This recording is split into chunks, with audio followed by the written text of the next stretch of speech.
పరిశుద్ధులు అంటే పాపానికి రాజీ పడనివారు, పాపం ముందు ఓడిపోనివారు. పాపం మన ముందుకు వచ్చినప్పుడు వీలైతే దాని నుండి దూరంగా పారిపోవాలి. పారిపోవడం వీలు కానప్పుడు దానితో పోరాడి అయినా గెలవాలి తప్ప దానితో రాజీ పడకూడదు అని, ప్రాణాలకి తెగించైనా పరిశుద్ధతను కాపాడుకోవాలని యోసేపు జీవితం మనకు స్పష్టంగా నేర్పిస్తుంది. యోసేపుకు పోతీఫరు భార్యతో పాపం చేయడానికి అన్ని అవకాశాలు ఉన్నాయి. తన యజమానుడైన పోతీఫరు యోసేపును పూర్తిగా నమ్ముతున్నాడు. తనకు కలిగినదంతా యోసేపుకు అప్పగించేశాడు. కాబట్టి ఒకవేళ యోసేపు ఏమైనా పాపం చేసినా అతనికి తెలిసే అవకాశమే లేదు.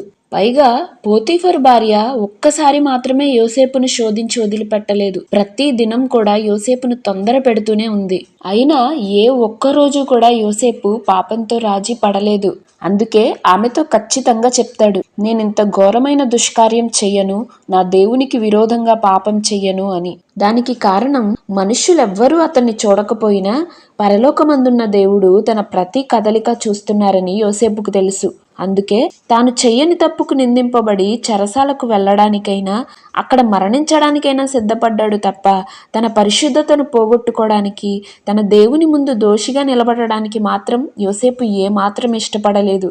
పాపం మనల్ని సులువుగా చిక్కులు పెడుతుందని, దానితో పోరాడే విషయంలో రక్తం కారేంతగా దాన్ని ఎదిరించాలని, అంటే ప్రాణం పెట్టేంతగా దాన్ని ఎదిరించాలని దేవుని వాక్యం చెప్తుంది. ప్రియనేస్తమా, మన దేవుడు పరిశుద్ధుడు. ఆయన మన ప్రవర్తనలోనే కాదు, మన ఆలోచనల్లో కూడా పరిశుద్ధత కోరుకునే దేవుడు. పరిశుద్ధత లేకుండా ఆయనను చూడడం అనేది అసాధ్యం. అందుకే దేవుని వాక్యం ఇలా మనల్ని హెచ్చరిస్తుంది.